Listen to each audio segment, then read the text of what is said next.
So I've been working away on the Impala, and I keep telling myself I'm going to stop and do a little bit of filming, and I don't. I just keep on working. I'm like, I'll do it after the next thing. I'll do it after the next thing. Well, I finally got to stop and do a little bit of filming because I'm kind of losing you guys here. Here's what we got going on.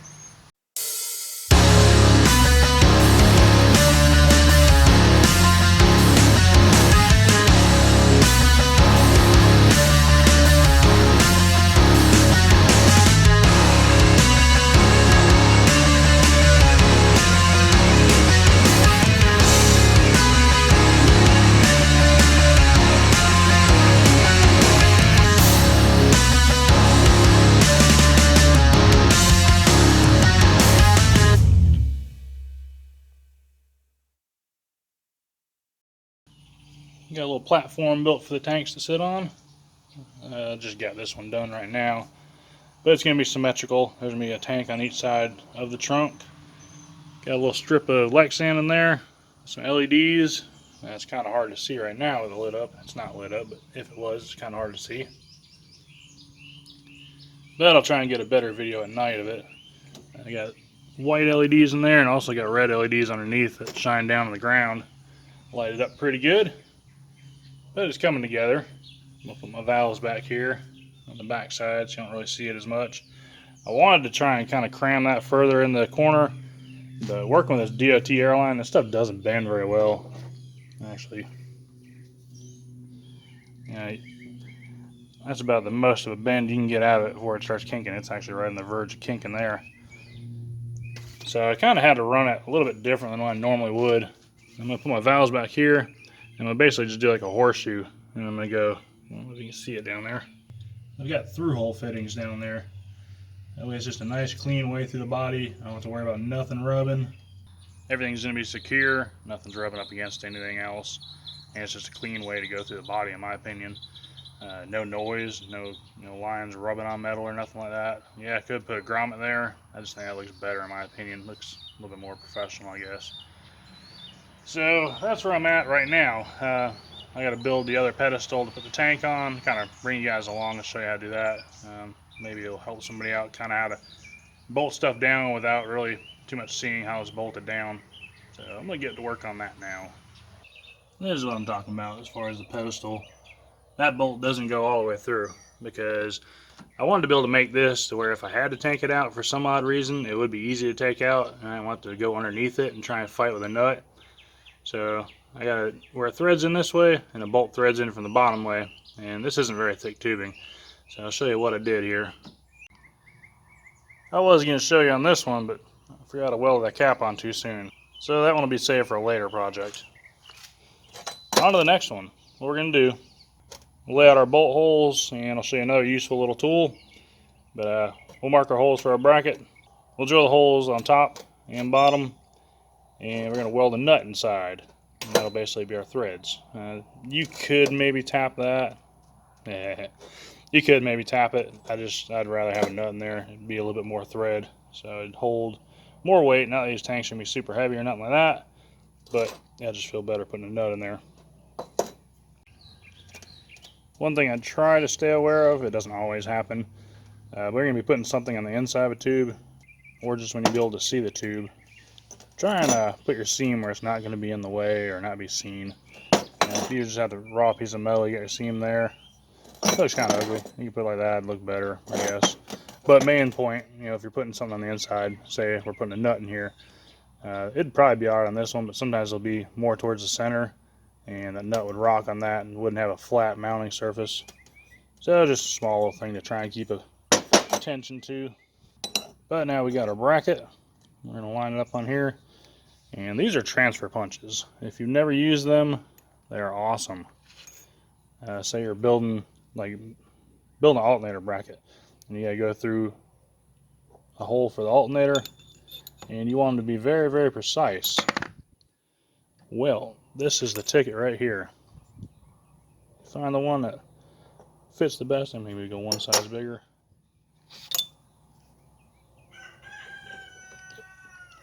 Find the one that fits the hole the best, just put it right in there, tap it, and just move on over your next one and tap it, and that will be the direct center of your hole. pretty sweet little tools. And these ones cost like 20 bucks, 30 bucks maybe. More than paid for themselves. So keep that in mind when you're at Harbor Freight for something cool to get. Alright, remember a second ago when I said keep in mind where the seam is? Yeah, I didn't do that. So that's going to be the back side. Got our holes drilled. Going to move on to phase 2. I went ahead and beveled my edges. I'm going to cap it. There. So I'm going to bevel that too because I'm going to grind it all smooth. And we want to try and keep as much weld as we can there. So granted, this will probably penetrate as thin as it is. You probably wouldn't even have to bevel it and it'd be alright. But just kind of a good habit to get into. I don't know if you can see in there, but you want to get them burrs out. So we got a file here. Run it down in there, clean it all up. And we'll get us a nut and bolt stick in there and put a few good tacks on it. And then we'll cap it up. So we got our nut in there. We got our bolt to hold our nut. What you want to do here, you don't really want to put your threads past that. Because what's going to happen is if you got your threads further in than that, all your spatter is going to jump down on your threads. And when you go try and back this out, it's going to booger up your threads. And you have to run it back in and file it, and it'll be a headache. So it's best just to do it like that. I'm going to hold it. I'm going to hold pressure on it. And put me a tack over here and tack over here. Try and get as much as I can. You know, granted it is in a small tube, but that is just holding a tank. So throw some tacks on there, and then pull my bolt out, let it cool down, and move on to the next side.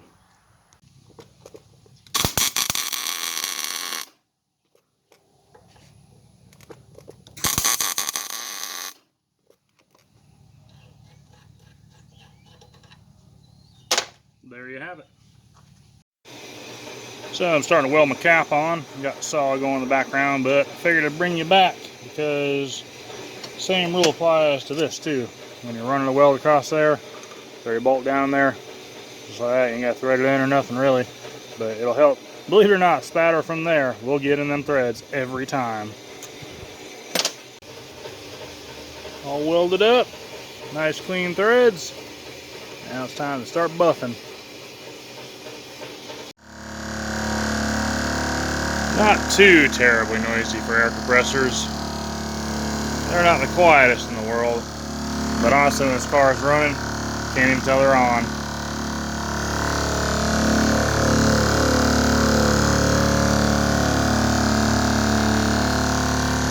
And we're about to shut off.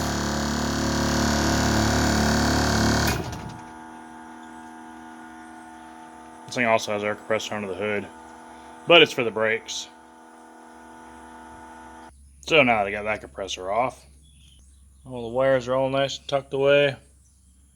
Don't see nothing going across the trunk. It's all run underneath the car. You got the lights in here. Got a little switch under here. You got red and white neons. Kind of hard to see right now. It picks it up a little bit. It's hard to capture this part on the video. Makes it look brighter than what it is. But it really just kind of illuminates the edge of that plexiglass.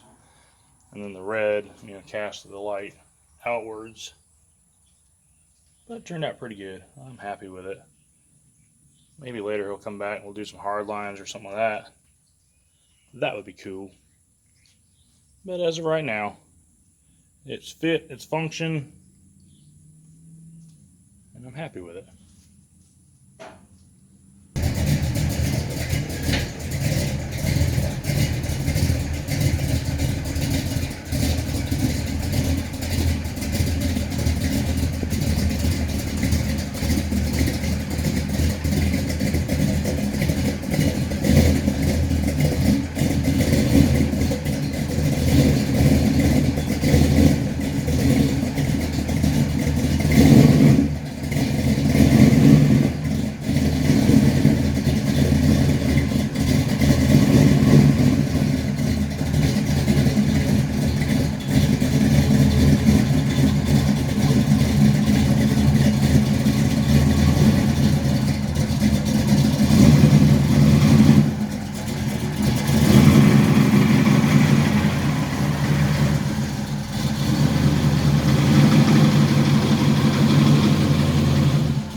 Just like that, you can't even tell the air compressors are running.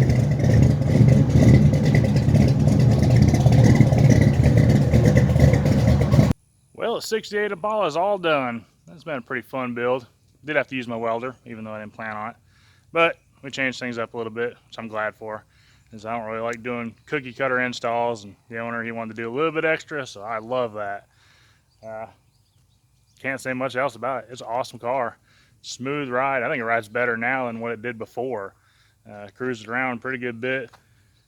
First time driving a convertible, I gotta say. I don't really know what the hype is. I know I'm crazy. During the afternoons, it's cool. I didn't get to drive it at night. Kind of wish I would have. But during the day, oh man, it sucks. I mean, in Alabama, in Florida, I would assume would be the same. California may be completely different. But yeah, here it sucks. It's hot. It's sweaty. Miserable. But yeah, she's all done. He's going to come get it in a day or so, whenever the weather allows. I know, it's beautiful today. Go figure. Been raining nonstop, but we finally got it out of the shop, and it's ready to go home. So, hit the like button, comment, subscribe, share. Tell me what you think about this car. I think it's pretty sweet. I love the sound of it. Man, I just want to keep it for that. Awesome sound. 427. Can't beat that. I mean, you can, but come on. This one's awesome. So with that being said, we're going to end it here. Appreciate you watching, as always. And we'll see you on the next one.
Good shot.